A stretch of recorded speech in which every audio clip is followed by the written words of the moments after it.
Paul Heyman has officially lost his composure, and the WWE Universe is still trying to recover from the absolute mayhem that unfolded on the latest episode of SmackDown.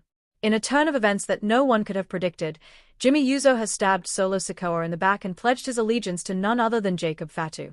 That's right, one of the Bloodline's most trusted soldiers has turned his back on family and taken sides with the most dangerous new force in WWE. The Bloodline civil war has erupted into full-scale chaos, and the fallout is far from over. Jimmy Uso's shocking betrayal sent shockwaves not only through the WWE locker room but also into the heart of every fan watching. This isn't just a disagreement or a temporary fallout. This is war.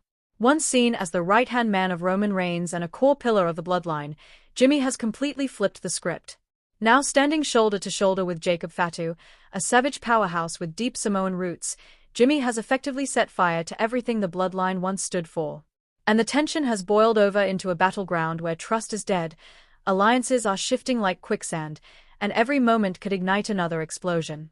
But let's rewind to the moment that changed it all.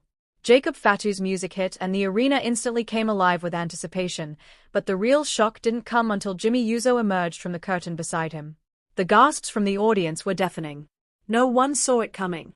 Jimmy, the man who bled for the Bloodline, walked out with a look of pure intensity. No hesitation. No remorse. The crowd's energy shifted from excitement to disbelief. When Jimmy stepped into the ring and stared down Solo Sikoa, his own blood, you could cut the tension with a knife. Then came the bombshell moment. Jimmy raised his fist in solidarity with Jacob Fatu. A cold silence fell.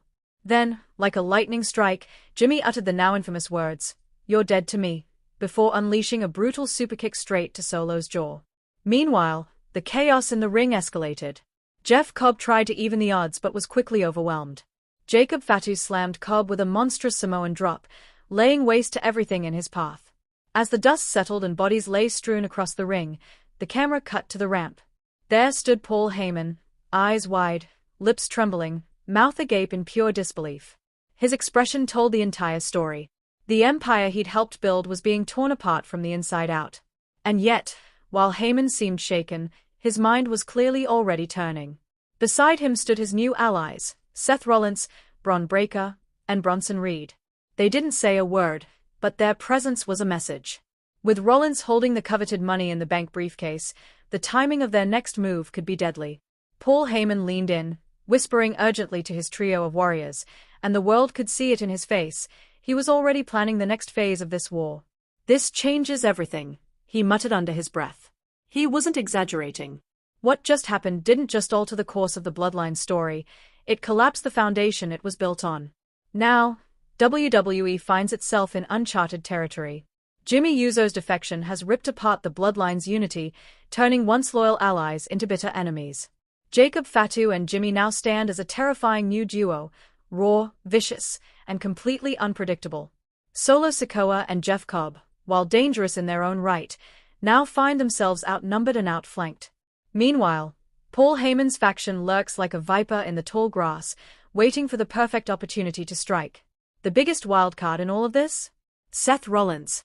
Holding the Money in the Bank briefcase means Rollins can change the game at any time.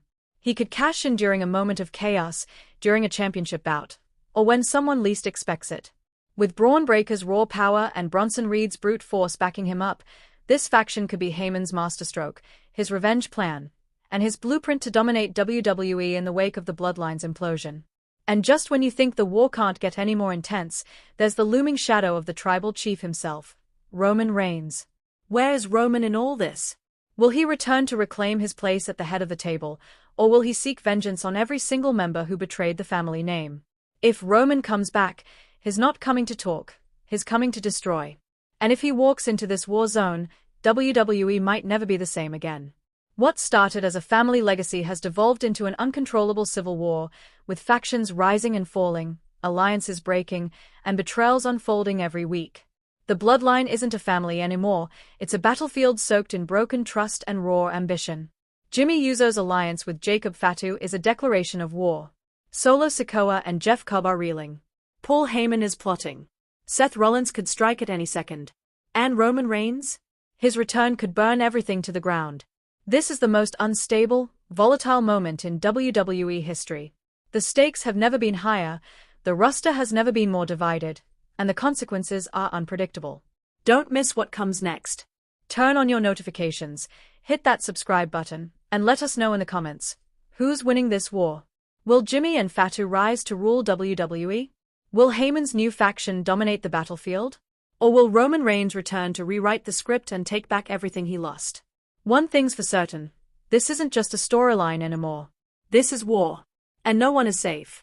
Paul Heyman has completely lost control, and things in WWE have spiraled into absolute chaos. In one of the most shocking betrayals in recent memory, Jimmy Uso has turned his back on Solo Sikoa and officially thrown his lot in with the fearsome Jacob Fatu. This explosive move has escalated the ongoing bloodline civil war to unimaginable heights. SmackDown was left reeling as this seismic shift tore through everything fans thought they knew about the bloodline. What once seemed like an unbreakable family bond has now become a ruthless battlefield, soaked in betrayal and ambition. Jimmy Uso's stunning defection has redrawn the battle lines. The era of family loyalty is over. Now it's every man for himself, every faction for dominance, and no one is safe. Paul Heyman's faction waits in the shadows, ready to pounce, and with the WWE Universe holding its breath, this war is only getting started. Meanwhile, in the ring, chaos reigned. Jacob Fatu bulldozed Jeff Cobb with a devastating Samoan drop, leaving both Cobb and Solo Sikoa laid out in the ring. The balance of power has tipped dramatically, and the bloodline that once ruled WWE with unity and dominance now lies fractured, bleeding from within. Jimmy Uso and Jacob Fatu now stand at the top of this new war-torn hierarchy, while Solo Sikoa and Jeff Cobb find themselves isolated and under siege. But the wild card in all this is Heyman's rising faction. As he stood at ringside, muttering, "This changes everything," it became clear that this isn't just a shift in power, it's a total collapse of the old order. With Seth Rollins possibly moments away from cashing in his Money in the Bank contract, and Braun Breaker and Bronson Reed eager to launch a violent campaign of their own, WWE is teetering on the edge of all-out war. The future of the bloodline is uncertain, and Paul Heyman's new alliance could be the hammer that smashes what's left. And looming above it all is the question every fan is asking: where is Roman Reigns?